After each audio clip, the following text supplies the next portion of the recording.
ውድ የኢትዮሜዳ ቤተሰቦች የምርጥ ገጾች ዝግጅታችን ተጀምሯል።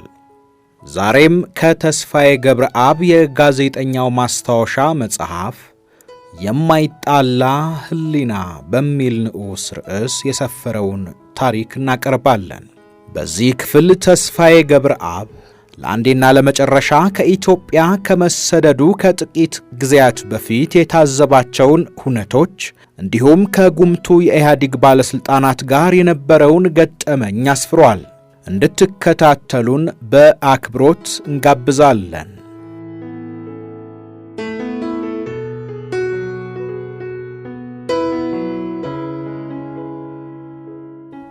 የማይጣላ ህሊና። ዓይንን ተከዋክብት ያስተካክልና ጥርስን ከከናፍር ያሽሞነሙንና የሚጨለፍ ጸዳል ያጎናጽፍና ከራስ እስከ ጥፍር ውበት ይቀባና ያን ተክለ ሰውነት ያንን ውብ ቁመና አድርጎት ይቀራል የማስተዋል ምስኪን የመገንዘብ ወና። አረጋሽ ሰይፉ። ኢትዮጵያን ለቅቄ ከመኮብለሌ 20 ቀናት በፊት በረከት ስምዖን ቢሮ ካስጠራኝ በኋላ የሚከተለውን ነገረኝ።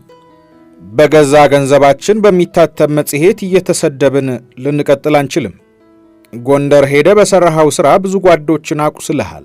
ስለዚህ የምትመራው ድርጅት የሚዘጋም ከሆነ ወይም ሌላ የሚደረግ ካለ በቅርብ ውሳኔያችንን እነግርሃለን። በረከትን ተሰናብቼ ወጣው። እንደገና በሦስተኛው ቀን የጸጥታው መስሪያ ቤት ሹም ክንፈ ከጠራኝ በኋላ ለሻዕቢያ መረጃዎችን የማቀበል ሥራ እንደምሠራ ከተለያዩ ምንጮች ጥቆማዎች እንደደረሰው ነገረኝ። አያያዘናም ጥቆማውን የሚያረጋግጥ በቂ መረጃ ለማግኘታቸውን በማከል የኔን ምላሽ ጠየቀኝ። አልደነገጥኩም። የክንፈ ንግግር አስደንጋጭ ቢሆንም ያልደነገጥኩበት ምክንያት ነበረኝ። የከረመ ወሬ ነበረ። በዚያው ሰሞን አንዳንድ የግል ጋዜጦች ይህን የመሰለ ስም ማጥፋት በእኔ ላይ እየጻፉ ነበረ። የአብዮታዊ ዲሞክራሲና የወይን ጋዜጦች ዋና አዘጋጆችም ይህን የመሰለ ወሬ ማስወራት ከጀማመሩ ሰነባብተዋል። ከፋና ሬዲዮ ሥራ አስኪያጅ ከሙልጌታ ገሰሰ ጋር ባቡር ጣቢያ አጠገብ ከሚገኘው ከረምቡላ ቤት ተገናኝተን ስለዚህ ጉዳይ አንስተን ስናወራ የሻዕቢያ ሰላይ ነህ ብለው ካመኑ ምን ወሬ ያስፈልጋል? መፍትሔው አንተን በድብቅ መከታተል ብቻ ነበር ሲል የግል አስተያየቱን ነግሮኝ ነበረ። ዞሮ ዞሮ በተለያዩ መነሻዎችና ፍላጎቶች ታዘውም ሆነ በግላቸው በሚዲያ አካባቢ ስሜን የማጥቆር ዘመቻዎች በማካሄድ ላይ መሆናቸው ግልጽ ነበረ። በመጨረሻም ይሄው ክንፈ ቢሮው ጠርቶኝ መልሶ ለኔ ይነግረኛል።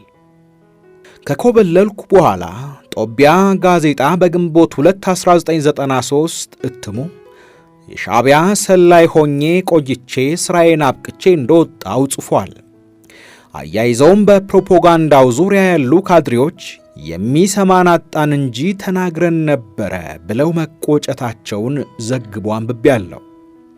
ኢንዲያን ኦሽን ኒውስ ሌተር በቁጥር 949 እትሙ እኔን በተመለከተ በአብዛኛው ሐሰት የሆነ ዘገባ አትመዋል። የኢህአዴግ መሪዎች ጥሏቸው የሚሄድ አባላቸውን ቀድመው ስም የማጥቆር ዘዴ እንደሚጠቀሙ አውቃለሁ።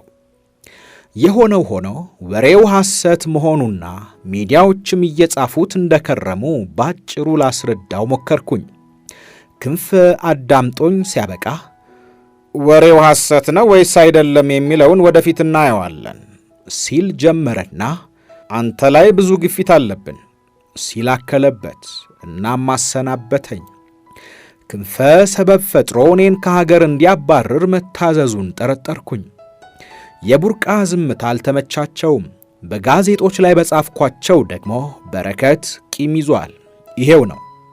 ያ ባይሆን ኖሮ ክንፈ ቢሮው ጠርቶ ዓይኔን ማየት እየሸሸ በተለሳለሰ ሁኔታ አያናግረኝም ነበረ። በርግጥ የሻዕቢያ ሰላይ ነው ብለው ጠርጥረው ቢሆን ኖሮ እንደ አሰፋ ማሩ ግንባስ ደግፈው ይረሽኑኝ ነበረ። ብፁዕ አቡነ መርቆሪዎስ በኬንያ በኩል ሲሸሹ ክንፈ ያውቅ የነበረ ሲሆን መንገድ ላይ ችግር እንዳይገጥማቸውም ጥበቃ ተደርጎላቸዋል። እሳቸው ግን ያንን አያውቁም ነበረ። አሰፋ ጫቦ ላይ በተሠራው ድራማ እኔም ተካፋይ ነበርኩኝ። የደራሲና የገጣሚ አበራ ለማን ጉዳይም ወሬ ሰምቻለሁ። በተለመደው ድራማ እንዲኮበልል ነበር የተደረገው። ዕውቁ ዲፕሎማትና ጋዜጠኛ ማዕረጉ በዛብህም ለመኮብለል ፈቃደኛ ባለመሆኑ ያለ ስሙ ስም ተለጥፎበት እስር ቤት እንዲሰነብት ተደርጓል። የቴሌቪዥን ድርጅት ሥራ አስኪያጅ ተሾመ አስራት በተመሳሳይ ውጣት በለው እንዲወጣ አድርገው እንደሚባለው ተገፍቶ መኮብለሉን እያወቅን እንዳላወቅን ከርመናል። ፕሮፌሰር ታዬ ወልደ ሰማያት ከአሜሪካ እንዳይመለስ ተነግሮት ነበረ። ፈቃደኛ ባለመሆኑ 5 ዓመት ተቆለፈበት። አሰፋ ማሩ በጥይት ተደብድቦ የተገደለው በእንግሊዝ ሰላይነት ተጠርጥሮ እንጂ የደህንነቱ መስሪያ ቤት የተጨበጠ ማስረጃ አልነበረውም። ታምራት ላይኔ ተመክሬ አልሰማ ብያለሁ የተሰኘውን ታሪካዊ ንግግር ያደረገው ይሄን ካልተናገርክ ብሌን የተባለውን ልጅህን ዓይንህ እያየ እንገድለዋለን ብለው ስላስፈራሩት መሆኑን ታምራት ራሱ ተናግሯል። አለቆቼ ያልፈለግኳቸውን ሰዎች ለማስወገድ ከጃንሆይና ከደርግ የተለዩ ስልቶችን ይጠቀማሉ። ጃንሆይ የተቀነባበሩ አደጋዎችንና የመጠጥ ቤት ግጭቶችን ይጠቀሙ የነበረ ሲሆን ደርግ ሰበብ አይፈልግም። ገድሎ በሬዲዮ የፍየል ወጠጤን ያዘፍናል። የኔዎቹ ሰዎች የማስወገጃ ስልት ካለፉት ሥርዓቶች ሁሉ የተለየ ነው። በቅድሚያ ከቀይ ሽብር ጋር እንደምንም ሊያያይዙህ ይሞክራሉ። አልያያዝ ካልካቸው ሙስና የሚመስል ነገር ለማግኘት ደፋ ቀና ይላሉ። ወይም አንብበውት የማያውቁትን የፈረደበትን ሕገ መንግሥት ይጠቅሳሉ። ሕጋዊ ይመስል ዘንድ ደግሞ ፍርድ ቤት እያመላለሱ በቲቪ እያሳዩ ያሸማቅቁሃል። ለመታሰር የሚያበቃ ሰበብ ፈልገው ካጡ እንድትኮበልል ያስፈራሩሃል። የድርጅት አባል ከሆንክ ደግሞ በጎን ያስመክሩሃል። እንድትታሰር የታዘዘበትን ወረቀት እንድታየው ይደረጋል።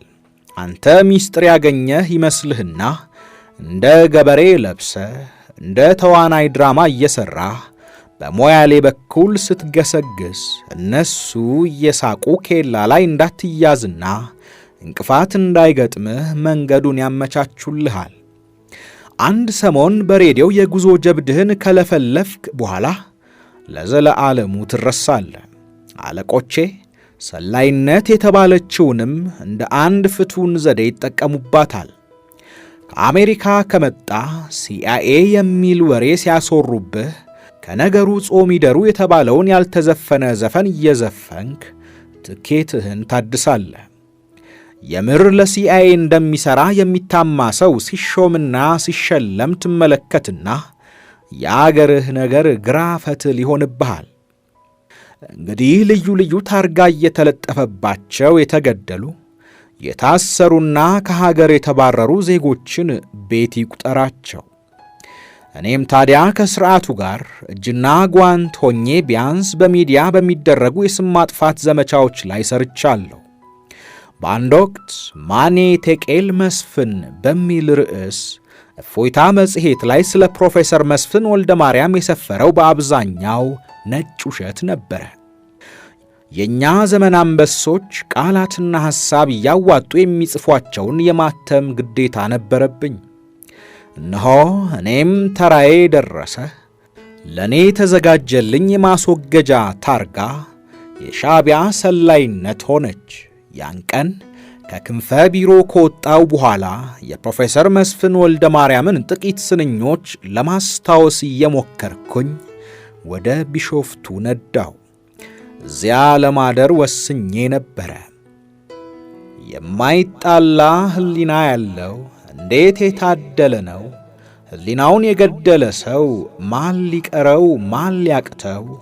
የጉልበቱ መሳሪያ ነው ጊዜ ጉልበቱን እስኪሰብረው።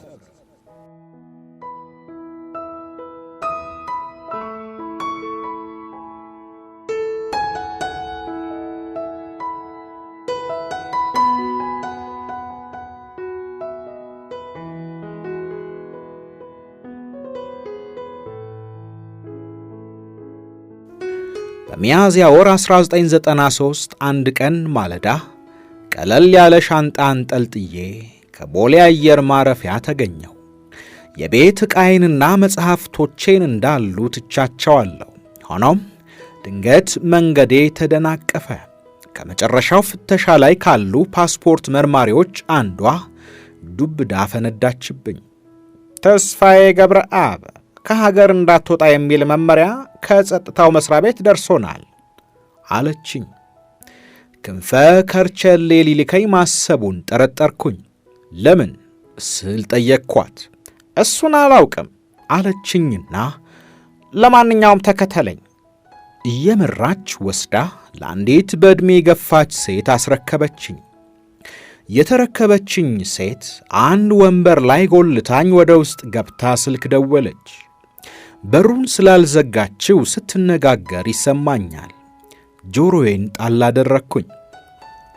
መጥቷል አለ አዎ የሚሉ ቃላትን ሰማሁ። ቆየችና ደግሞ ምላሽ ቀጠለች። ድምጿን ለመቀነስ አልሞከረችም። አለ እዚሁ ነው፣ ምንም አላልነውም። አዎ እሺ ገብቶኛል። ስልኩን ዘግታ ወደ እኔ መጣች። በፈገግታ ተውጣ ፓስፖርቴን እየመለሰችልኝ እንዲህ አለችኝ። በስመ ሞክሼ ስለሆነ ያቆየንህ ከይቅርታ ጋር መንገድህን መቀጠል ትችላለህ አለችኝ። በዚያችው ቅጽበት አንድ ሐሳብ ብልጭ አለልኝ። ክንፈ ዘንድ ነበር የደወልሽው ስል ጠየቅኳት። አይ አይደለም፣ አቶ ክንፈ አይደሉም። በድንገት ስለ ጠየቅኳት ገጽታዋ ላይ ከሚነበበው ድንጋጤ ሁሉንም ተረዳው። የደወለችው ለክንፈ ነበረ። ክንፈ ካልሆነ እኔን ሊያስቆመኝ የሚችል የለም ብዬ ነው አልኳት። አይ እሱን አናውቅም፣ አሁን መሄድ ትችላለህ። ከአንድ ሰዓት ተኩል በኋላ አውሮፕላኑ ናይሮቢ አረፈ። በዕድሜ የገፋችው ሴት በሩን ሳትዘጋ ክንፈን ያነጋገረችው እንደዚያ እንድታደርግ ታዛ ሊሆን እንደሚችል እያውጠነጠንኩኝ ናይሮቢ ገባሁ።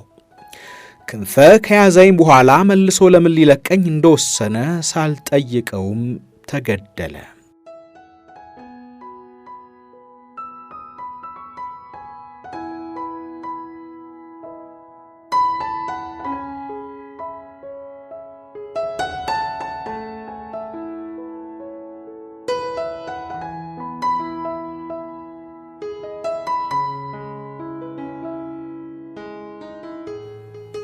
ውድ የኢትዮ ሜዳ ቤተሰቦች የምርጥ ገጾች ዝግጅታችን የዛሬው ተጠናቋል። በቀጣይ ከጋዜጠኛው ማስታወሻ መጽሐፍ በሌላ ታሪክ እንመለሳለን። ውድ ቤተሰቦቻችን ቻናላችንን ሰብስክራይብ፣ ላይክ፣ ሼር እንድታደርጉ ሐሳብ አስተያየቶቻችሁን እንድታጋሩን በአክብሮት እንጠይቃለን።